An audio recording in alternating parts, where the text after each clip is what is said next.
Today, the news is moving very fast. People in California and all over the United States are talking about one man. His name is Doug LaMalfa. You might see his name on the news or on the internet. Why is everyone talking about him? Because a very sad thing happened. Doug LaMalfa, a man who served in the United States Congress for many years, has passed away. He was 65 years old.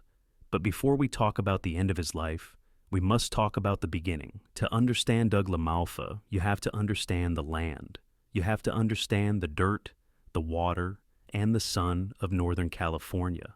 Doug was not born in a big city with tall buildings and noisy cars. He was born in a small town called Oroville in 1960. His family was not a family of politicians. They were not a family of lawyers or rich bankers. They were farmers. But they were not just any farmers. They were rice farmers. Imagine a large field of green plants growing in water. This is a rice farm. Doug's great-grandfather came from a place called Sicily in Italy a long time ago. He came to America to find a better life. He started a farm, and that farm stayed in the family for 4 generations. Doug was the 4th generation. This means his father, his grandfather, and his great-grandfather all worked on the same land. When Doug was a young boy, he learned a very important lesson. He learned that if you want to eat, you must work. He watched his father wake up before the sun was in the sky. He watched the tractors move through the fields. He learned how to fix machines and how to care for the earth. This is where his story starts. He was a simple man from a simple farm. As a student, Doug was very hard-working. He went to local schools in California. Later, he went to a famous university called Cal Poly. He studied agriculture and business. Why did he study this? Because he wanted to go back home. He wanted to help his family grow the best rice in the world. For many years, that is, exactly what he did. He lived a quiet life. He married his wife, Jill. They had 4 children. He was a father, a husband, and a farmer. But then, something changed. Doug looked at his community. He looked at the other farmers in Northern California. He saw that they had problems. Sometimes there was not enough water for the plants. Sometimes the government made rules that were very difficult for small businesses. Doug did not just want to complain about these problems. He wanted to fix them. He decided to enter politics. At first, it was a small step. He ran for the California State Assembly. People liked him because he spoke like a regular person. He did not use big, confusing words. He talked about the things that mattered to the people in his town: water, jobs, and family. In 2012, he took a much bigger step. He ran for the United States House of Representatives. This is the place in Washington, D.C. where the laws of the country are made. People called him the rice farmer from California. He won the election. Suddenly, the man who spent his days on a tractor was now sitting in meetings with the most powerful people in the world. Even in Washington, Doug did not change. He still wore his farm boots. He still talked about the North State of California. He became a very strong supporter of the Republican Party. He was a close ally of President Donald Trump. He believed in small government and low taxes. He wanted people to be free to run their own lives. For 13 years, he represented his people. He was a man of faith. He was a man of the land. But then, on a Monday night in January 2026, everything stopped. Doug had a medical emergency at his home. He was rushed to a hospital in the city of Chico. The doctors tried their best. They took him into a special room for surgery. But sadly, he did not wake up. His death has shocked many people. It has changed the balance of power in the government.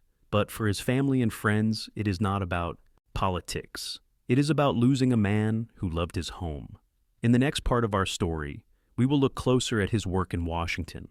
We will learn about the big battles he fought and how a farmer from California tried to change the laws of a giant nation. Why was he so important to the Republican Party? And what happens now that he is gone?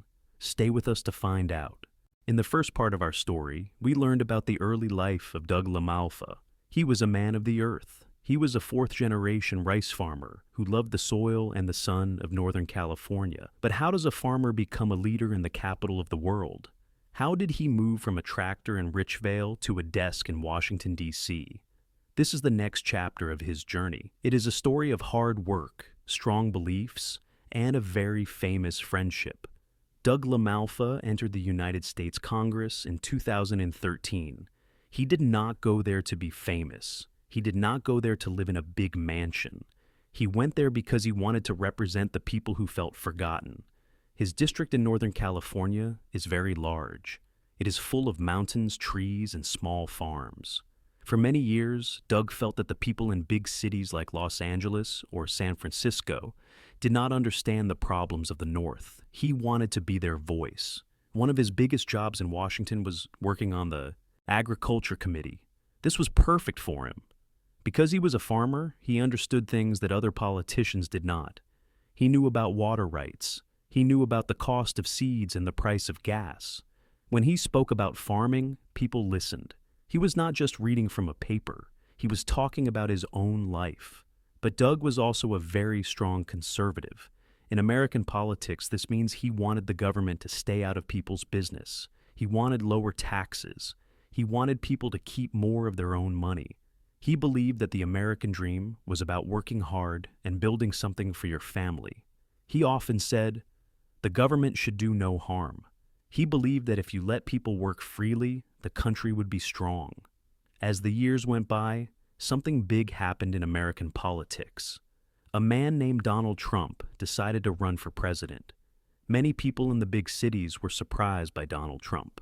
But in the rural parts of California, like Doug's district, many people liked him. Doug LaMalfa became one of Donald Trump's most loyal friends in Congress. Why did they get along so well? It was because they both liked to talk straight. They both liked to focus on the working class. Doug became a reliable vote for President Trump. This means that whenever the president had a big idea or a new law, Doug was there to support him. He was a 100% supporter. Donald Trump even spoke about this recently. He said that he never had to call Doug in the middle of the night to ask for his vote. He knew Doug would always be there. Doug was not a showy politician. He did not like to argue on TV or yell at people on the news. His colleagues called him a happy warrior. This means he fought for his ideas, but he did it with a smile. He was known for his sense of humor. His friends said he loved classic rock music and funny movies. Sometimes people would see him at events with grease under his fingernails. Why? Because he was still fixing his own cars and tractors. He never stopped being a normal guy. However, being a politician is not always easy. Sometimes people in his own district were angry. In recent years, some people did not like how much he supported Donald Trump. At some town hall meetings, people would boo or yell, but Doug did not run away. He kept showing up. He would drive hundreds of miles to the smallest towns. He would go to tiny community centers to talk to just 10 or 20 people. He believed that everyone deserved to be heard, even if they disagreed with him. One of his biggest battles was about the forest. Northern California has many beautiful trees, but it also has many fires. These fires can be very dangerous. Doug spent many years fighting for better forest management. He wanted to cut down old, dead trees so that fires would not spread so fast. He once stopped President Joe Biden after a big speech and told him, "We gotta cut some trees." He was always thinking about how to keep his home safe. He also worked very hard to help people who lost their homes in fires. He passed a law that made it so victims of fires did not have to pay taxes on the money they received to fix their houses. This was a big win for his community. Even people who did not like his politics agreed that he cared about his neighbors. But as 2026 began, the political world in California was changing. New rules were made to change the shape of his district. These new rules were designed to make it very hard for a Republican like Doug to win again. Many people thought Doug might retire. They thought he might go back to his rice farm and play with his grandchildren. But Doug was a fighter. He announced that he was going to run for re-election anyway. He was ready for one more big battle. Then the unexpected happened. On January 5th, 2026, Doug was at his home. It was a normal Monday evening. But suddenly, something went wrong with his health. It was a medical emergency. His family called for help. and he was taken to the hospital in Chico. The doctors worked very fast. They took him to surgery to save his life. But sadly, it was too late. The news of his death hit Washington like a lightning bolt. It was not just a sad story about a man. It was a big problem for the government. Because Doug is gone, the Republican Party has lost one of its votes. Now, the balance of power is very thin. Every single vote in Congress matters more than ever before. In the next part of our story, we will look at the reaction to his death. We will hear what Donald Trump and other leaders said about him. We will also learn about the special election that must happen now. Who will take the place of the rice farmer? And what does this mean for the future of the United States? The story is far from over. The news of Doug LaMalfa's passing moved through the halls of the United States Capitol like a cold wind. It was Tuesday, January 6th, 2026. For many, this date was already a day of memory, but now it was a day of fresh sadness.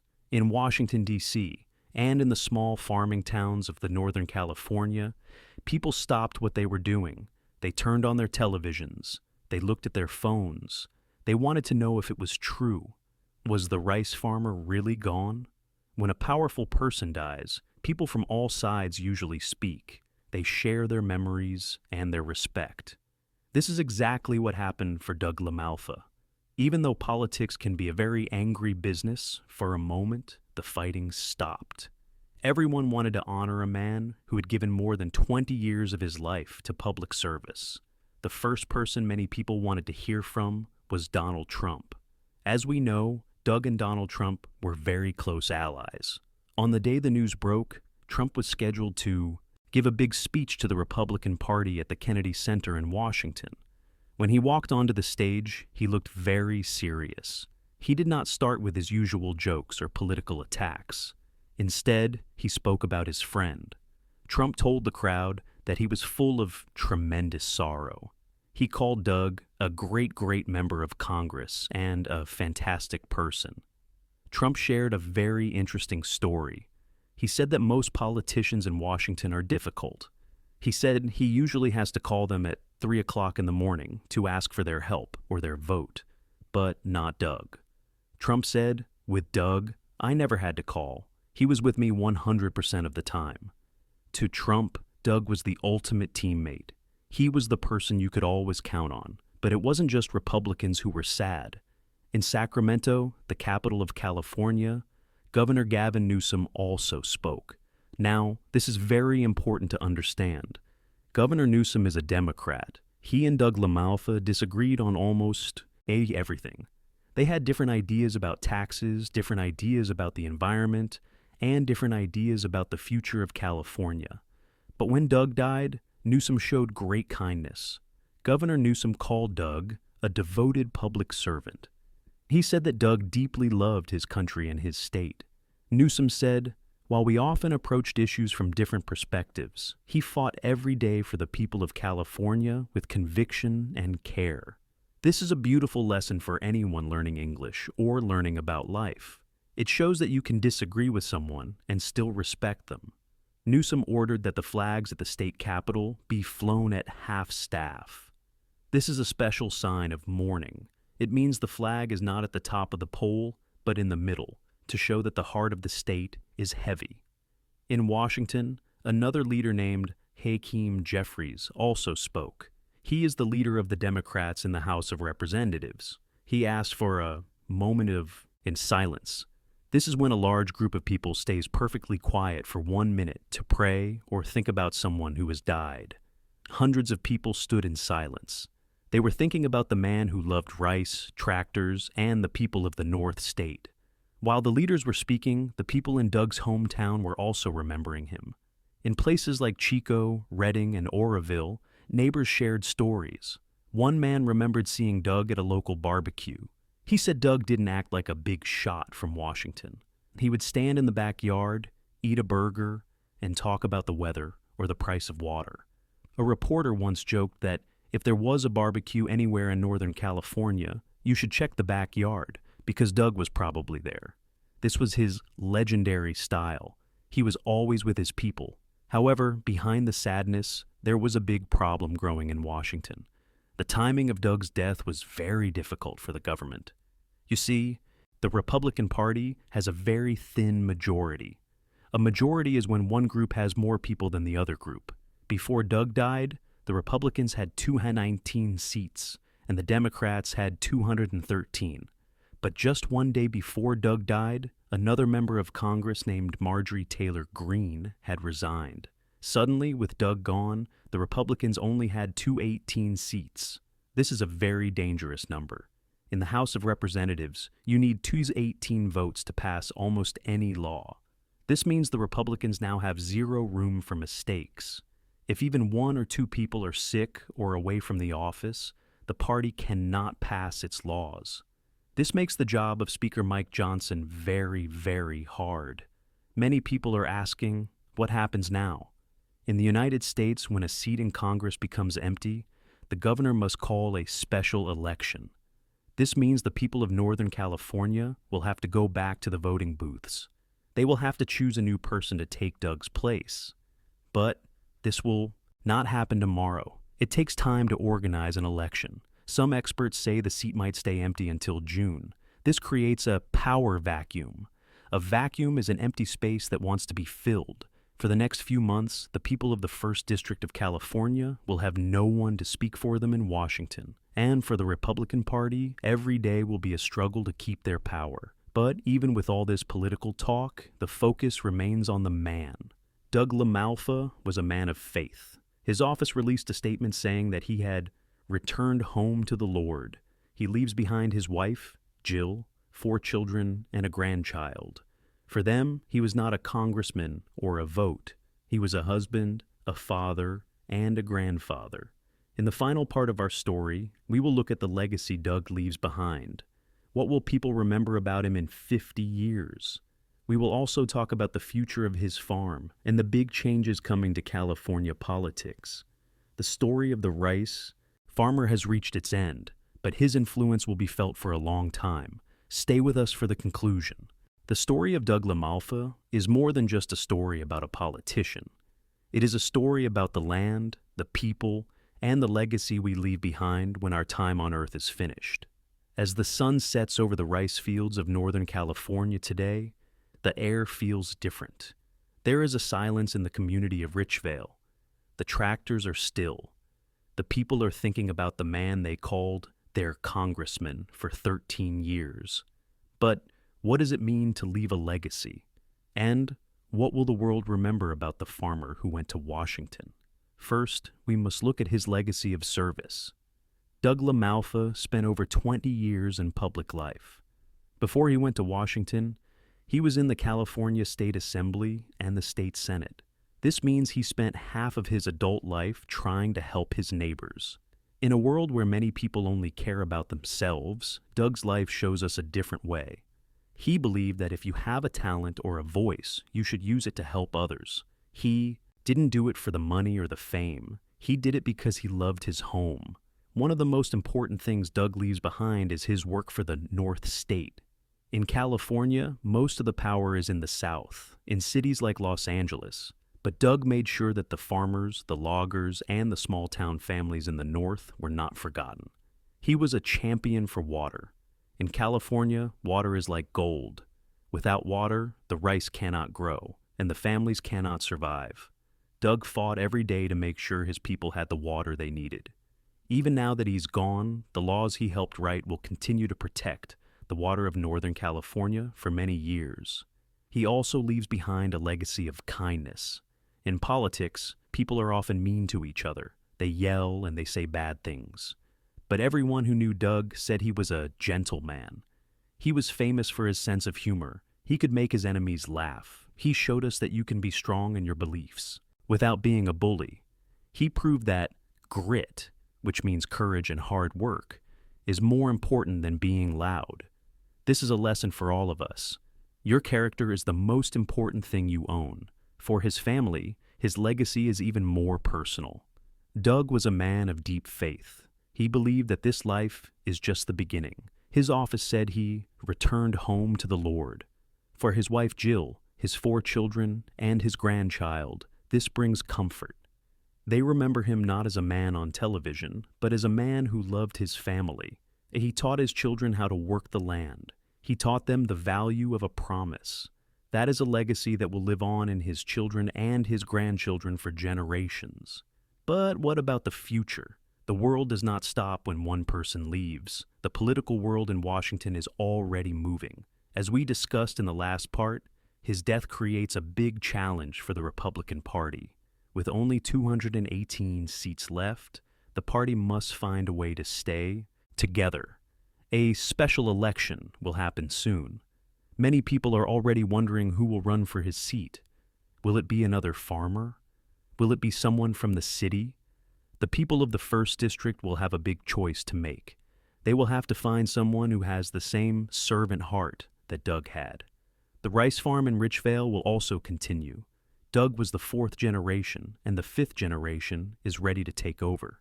The land does not care about politics. The rice will still grow when the spring comes. The water will still flow from the mountains. This is perhaps the most beautiful part of Doug's story. He was a man of the earth, and he has returned to the earth. He came from the soil. He worked the soil, and he protected the soil. Today, if you visit the California State Capitol in Sacramento, you will see the flags flying low. This is the state's way of saying thank you. It is a way of saying that even though we may have disagreed with you, we are grateful for your service. Doug LaMalfa was a man who stayed true to himself. He never forgot where he came from. He went to the most powerful city in the world, but in his heart, he was always just a rice farmer from California. As we finish this story, think about your own life. What kind of legacy do you want to leave? Doug LaMalfa's life teaches us that hard work, loyalty to your friends, and a love for your home are the things that truly matter. He lived a life of purpose. He faced many challenges, but he never gave up. He was a happy warrior until the very end. The news will eventually move on to other things. Other politicians will take his place in the news.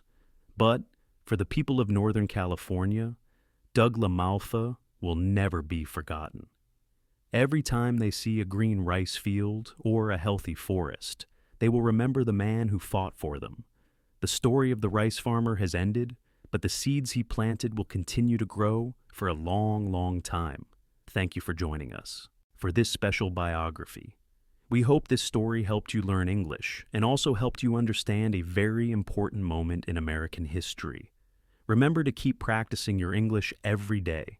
Like a farmer tending his field, if you work hard every day, you will see great results. Goodbye for now.